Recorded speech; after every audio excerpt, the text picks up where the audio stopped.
வணக்கம். பணம் சிலருக்கு அது ஒரு வரம், சிலருக்கு அதுவே ஒரு சாபம். ஆமா. இந்த ஒரு இரட்டைத்தன்மையை மையமா வச்சு தென்கொரியால 2019ல வெளியான ஒரு படத்தை பத்தி தான் இன்னைக்கு நாம ஆழமா அலச போறோம். அந்த படத்தோட பேரு மணி. ஆமா. இந்த படம் சும்மா பங்குச்சந்தை ஏற்ற இறக்கத்தை பத்தி மட்டும் பேசல.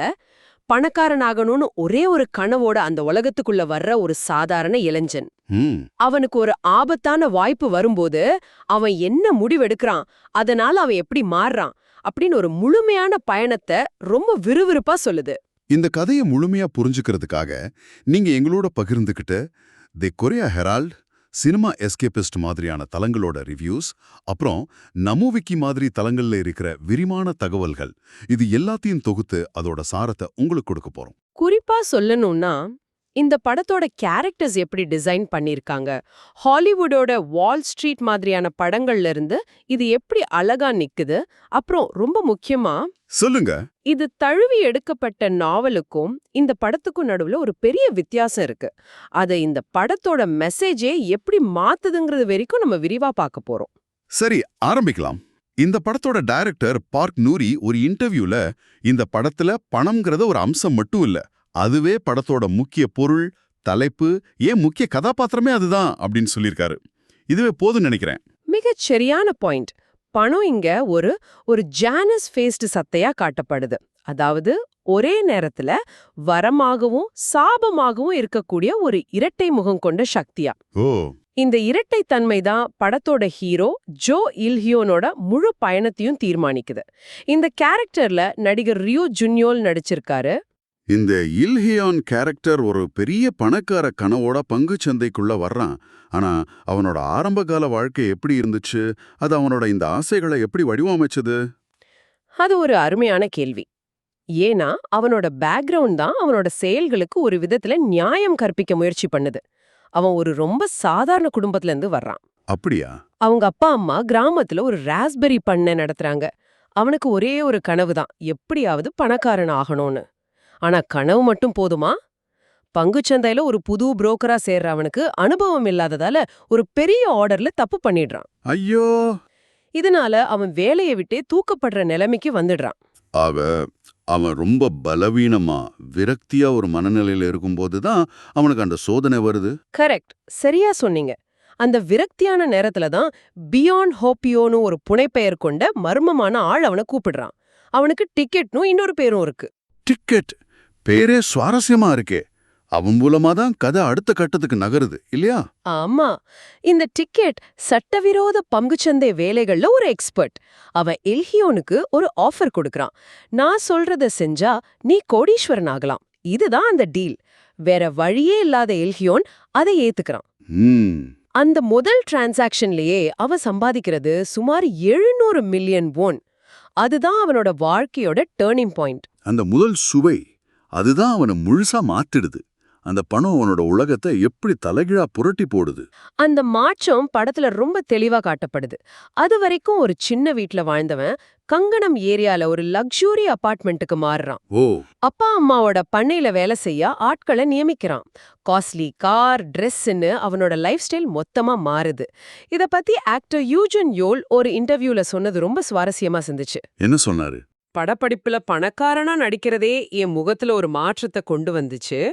நிஜத்துல அவ்ளோ பணம் ஒருத்தரை எவ்ளோ மாத்தோன்னு நினைச்சு பாருங்க அப்படிங்கிறாரு. இங்கதான் அது ரொம்ப சுவாரஸ்யமாடுது. பணத்தோட தாக்கம் அவனோட பார்வையை எப்படி மாத்துதுங்கிறதுக்கு ஒரு சிம்பாலிக் சீன் கூட படத்துல இருக்கு இல்லையா? ஆமா, அது ஒரு அருமையான காட்சி. இல்ஹியோன் தெருவுல நடந்து போகும்போது அவன் பாக்குற கார்கள், பில்டிங்கள், ஏன் மனுஷங்க போட்டிருக்கிற ட்ரெஸ் வரைக்கும் எல்லாத்து மேலயும் அதோட விலை விவரம் மிதக்கிற மாதிரி காட்டுவாங்க. வாவ்! பணங்கிறது வெறும் பேப்பர் இல்ல, அது உலகத்தை அளக்குற ஒரு கருவியா அவனுக்கு மாறிடுச்சுன்னு அந்த ஒரே சீன்ல டைரக்டர் சொல்லியிருப்பாரு. ஆனா இவ்வளவு திடீர் வளர்ச்சி கண்டிப்பா தேவையில்லாத கவனத்தையும் இருக்கும். குறிப்பா அது சட்டவிரோத பணமா இருந்தா. நிச்சயமா. அங்கதான் ஹான் ஜி சியோல்ங்கிற கேரக்டர் உள்ள வருது. நிதி மேற்பார்வை சேவையைச் சேர்ந்த ஒரு விடாப்பிடியான ஆபீசர் அவரு. ஓகே. அவருக்கு டிபார்ட்மெண்ட்ல ஒரு பட்டப்பெயரே உண்டு, வேட்டை நாய். ஒரு தடவை ஒரு கேஸ கையில எடுத்துட்டா அதோட ஆணிவேர் வரைக்கும் போகாம விடமாட்டார். இல்கியோனோட இந்த திடீர் பண வளர்ச்சி அவர் கண்ணை உறுத்த அவன் மேல தன்னோட விசாரணைய ஆரம்பிக்கிறார். இந்த கேரக்டர்ல நடிகர் ஜோ வூஜின் நல்லா பண்ணிருப்பாரு. இப்போ வில்லன் கேரக்டரான டிக்கெட் பத்தி பேசலாம்.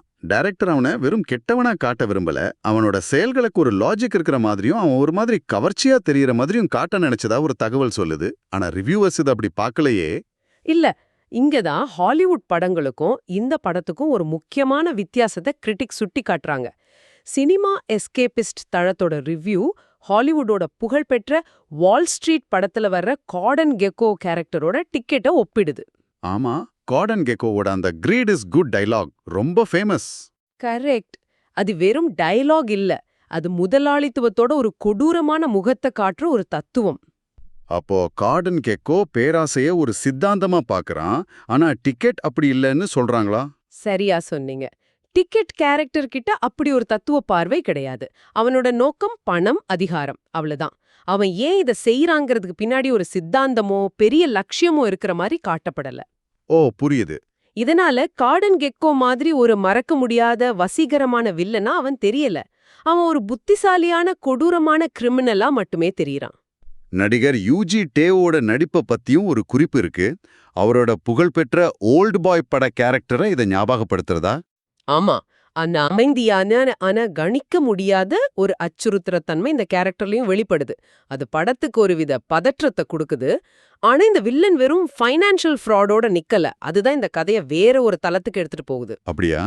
சந்தைய தனக்கு சாதகமா மாத்த ஒரு தொழிற்சாலைக்கு தீ வைக்கிறது, தனக்கு தடையா இருக்கிறவங்கள கொலை பண்றதுன்னு வன்முறையிலயும் இறங்குறான். இந்த வன்முறை அம்சம் சுவாரஸ்யமா இருக்கு. ஏன்னா இதுதான் படம் தழுவி எடுக்கப்பட்ட மூல கதையிலிருந்து ஒரு பெரிய மாற்றத்தை கொண்டு வருதுன்னு நினைக்கிறேன், இல்லையா? அந்த நாவல்ல கதை இவ்ளோ அதிரடியா போதா? அருமையான கேள்வி. இல்ல, இதுதான் இந்த படத்தோட மிக முக்கியமான விவாத புள்ளி. இந்த படம் ஜான் ஹியூண்டோ எழுதின மணிங்கிற நாவலை அடிப்படையா கொண்டது. பொதுவா புத்தகத்தை தழுவி எடுக்கிற படங்கள்ல சில மாற்றங்கள் இருக்கும். ஆனா இதுல இருக்கிற ஒரு மாற்றம் கதையோட மைய செய்தியை மாத்திடுது. அதுதான் படத்தோட முடிவு. சரி, முதல்ல நாவலோட முடிவு என்னன்னு சொல்லுங்க. நாவலோட முடிவு ரொம்ப டார்க், நம்பிக்கையே இல்லாத மாதிரி இருக்கும். அதுல ஹீரோ இல்ஹியான் பணத்தோட பேராசைக்கு முழுசா அடிமையாகி கடைசியில அவனே அடுத்த டிக்கெட்டா மாறிடுறான். என்ன சொல்றீங்க? ஆமா, அந்த ஊழல் நிறைஞ்ச சிஸ்டம் அவனை முழுசா விழுங்கிடுச்சு. அதுல இருந்து தப்பிக்க வழியே இல்லைங்கிறத அந்த முடிவு காட்டுது. அது ஒரு விஷாதமான எச்சரிக்கை. அப்படியா? அது ரொம்ப ஆழமான, அதே சமயம் மனசை கணக்கு வைக்கிற ஒரு முடிவு. ஆனா படத்துல அப்படி இல்லையே. சுத்தமா இல்ல. சினிமாவுல இல்ஹியான் கடைசி நேரத்துல மனசாட்சியோட செயல்படுற மாதிரி காட்டப்படுது. அவன் அந்த வேட்டை நாய் ஹான் ஜிசியோலோட ரகசியமா சேர்ந்து டிக்கெட்டை கையும் களவுமா பிடிக்க உதவுறான். ஓகே. அதுக்கான ஆதாரங்களை கொடுத்துட்டு ஒரு சப்வே ட்ரெயின்ல ஏறி கூட்டத்தோட கூட்டமா காணாம போயிடுறான். ஒரு நிமிஷம், அவன் சம்பாதிச்ச அந்த சட்டவிரோத பணத்தோட தப்பிச்சிட்டானா? அவனுக்கு எந்த தண்டனையும் கிடைக்கலையா? அது கொஞ்சம் அதிர்ச்சியா இருக்கே. ஆமா, இதுதான் கிரிட்டிக்ஸ் சுட்டி காட்டுற முக்கியமான பாயிண்ட். அவன் செஞ்ச தப்புக்கு எந்த பொறுப்பும் ஏத்துக்காம அவனை விட பெரிய ஒரு கிரிமினலை காட்டி கொடுத்துட்டு பணத்தோட தப்பிச்சிடுறான். ஆனா இது நாவலோட அந்த யதார்த்தத்திலிருந்து ரொம்ப மாறுபடுதே. முற்றிலும் மாறுபடுது. ஒரு விதத்துல இது ஒரு கலவையான மெசேஜ கொடுக்குது. அந்த சிஸ்டம்குள்ள இருந்துகிட்டே அதை ஏமாத்தி ஜெயிக்க முடியுங்கிற மாதிரி இது தோணுது. ஒரு கமர்ஷியல் சினிமா ஏன் இப்படி ஒரு மாற்றத்தை செய்யணும்? நாவலோட முடிவு கலை ரீதியா ரொம்ப சக்தி வாய்ந்ததா தெரியுதே. இதுதான் கலைக்கும் வணிகத்துக்கும் இருக்கிற ஒரு நித்திய போராட்டம். நாவலோட முடிவு யதார்த்தத்தை சொல்லுது, ஆனா அது ஆடியன்ஸ்க்கு ஒருவித நம்பிக்கையின்மையை கொடுக்கலாம். புரியுது. ஒரு கமர்ஷியல் சினிமா, குறிப்பா தென்கொரியால, பெரும்பாலும் ஆடியன்ஸ்க்கு ஒருவித திருப்தியை கொடுக்கிற முடிவையே தேடுது. ஒரு ஹீரோ அவன் எவ்வளோ தப்பு செஞ்சிருந்தாலும் கடைசியில தப்பிக்கிறது இல்ல ஜெயிக்கிறதுங்கிறது ஆடியன்ஸ்க்கு ஒரு விதமான கெத்தார்சிஸை கொடுக்குது. இந்த மாற்றம் படத்தோட பாக்ஸ் ஆஃபீஸ் வெற்றிக்கு ஒரு முக்கிய காரணமா இருந்திருக்கலாம். புரிகிறது. ஆக ஒரு யதார்த்தமான ஆனா கசப்பான உண்மையை சொல்றதை விட ஒரு திருப்திகரமான ஆனா சமரசம் செய்யப்பட்ட முடிவை படம் தேர்ந்தெடுத்திருக்கு. சரி, இவ்வளவு விவாதங்களுக்கு பிறகு இந்த படம் பொதுவா ஆடியன்ஸ் கிட்டையும் கிரிட்டிக்ஸ் கிட்டையும் எப்படிப்பட்ட வரவேற்பை பெற்றுச்சு? பாக்ஸ் ஆஃபீஸ்ல இது ஒரு பெரிய ஹிட். தென்கொரியால மட்டும் 3.3 மில்லியனுக்கும் அதிகமான டிக்கெட்ஸ் வித்திருக்கு. இது அதோட கமர்ஷியல் நோக்கத்தை வெற்றிகரமா நிறைவேற்றிடுச்சுன்னு காட்டுது. ஆனா விமர்சனங்கள் நீங்க யூகிச்ச மாதிரி கலவையா தான் இருந்துச்சு. எதெல்லாம் பாராட்டப்பட்டுச்சு, எதெல்லாம் விமர்சிக்கப்பட்டுச்சு? 3 முக்கிய நடிகர்களோட நடிப்பும், குறிப்பா ரியூ ஜூன் யோலோவோட அந்த அப்பாவி பையன்ல இருந்து தந்திரமான பணக்காரனா மாறுற பரிணாமமும் ரொம்ப பாராட்டப்பட்டுச்சு. சரி. அப்புறம் ரொம்ப சிக்கலான ஃபினான்ஸ், ஸ்டாக் மார்க்கெட் விஷயங்களை இந்த துறைய பத்தி அதிகம் தெரியாதவங்களுக்கும் புரியுற மாதிரி டிரெக்டர் எளிமையா கையாண்ட விதமும் பாராட்டப்பட்டுச்சு. விமர்சனங்கள் எதை மையப்படுத்தி இருந்துச்சு? முக்கியமா 2 விஷயங்கள். ஒன்னு, படத்தோட கதையும் முடிவும் கொரியன் சினிமாவுல அடிக்கடி பயன்படுத்துற ஒரு ஃபார்முலாவை பின்பற்றதா சொல்லப்பட்டது. அதுல எந்த புதுமையும் இல்லைன்னு சொன்னாங்க. ரெண்டாவதா, இது ஹாலிவுட் படங்களான the wolf of Wall Street இல்ல த பிக் ஷாட் மாதிரியான படங்களோட தாக்கத்துல உருவாக்கப்பட்டிருந்தாலும் அந்த படங்கள்ல இருந்த ஆழமான சமூக விமர்சனமோ நையாண்டியோ இதுல இல்லைங்கிறது ஒரு பெரிய குறையா சொல்லப்பட்டுச்சு. அப்படியென்றால் இது விறுவிறுப்பாக இருந்தாலும் இந்த ஜானரில் ஒரு புதிய பாய்ச்சலை நிகழ்த்தவில்லை என்பதுதான் பொதுவான கருத்தாக இருந்தது. மிகச்சரியா சொன்னீங்க. இது ஒரு நீட்டான, வேகமான, நல்ல என்டர்டெய்னிங் படம். ஆனா ஃபினான்ஷியல் த்ரில்லருங்கிற வகைக்குள்ள ஒரு மறக்க முடியாத சிந்தனையை தூண்டுற ஒரு புது பார்வையை இது கொடுக்கல. அது ஒரு நல்ல ஸ்நாக்ஸ் மாதிரி, ஆனா ஒரு முழுமையான விருந்து மாதிரி இல்லைன்னு பலரோட கருத்தா இருந்துச்சு. ஆக மணி திரைப்படம் ஒரு சாதாரண இளைஞன் எப்படி பணத்தோட தீராத ஆசையால ஒரு ஆபத்தான விளையாட்டுக்குள்ள நுழையறான், அந்த சிஸ்டமோட ஒரு பகுதியாவே மாறி கடைசியில அந்த சிஸ்டத்தையே தனக்கு சாதகமா பயன்படுத்தி எப்படி தப்பிக்கிறாங்கிறத பத்தின ஒரு விறுவிறுப்பான ஆனா விவாதத்துக்குரிய கதை. ஆமாம், டைரக்டர் சொன்ன மாதிரி இது ஒவ்வொரு சீன்லயும் நீங்க அந்த இடத்துல இருந்தா என்ன செஞ்சிருப்பீங்கன்ற கேள்வியை நம்ம முன்னாடி வைக்குது. இல்ஹியோனோட பேராசை, டிக்கெட்டோட அதிகார வெறி, ஹான் ஜிசியோலோட கடமை உணர்ச்சி, இந்த 3க்கும் நடுவுல நடக்கிற போராட்டம் தான் இந்த கதை.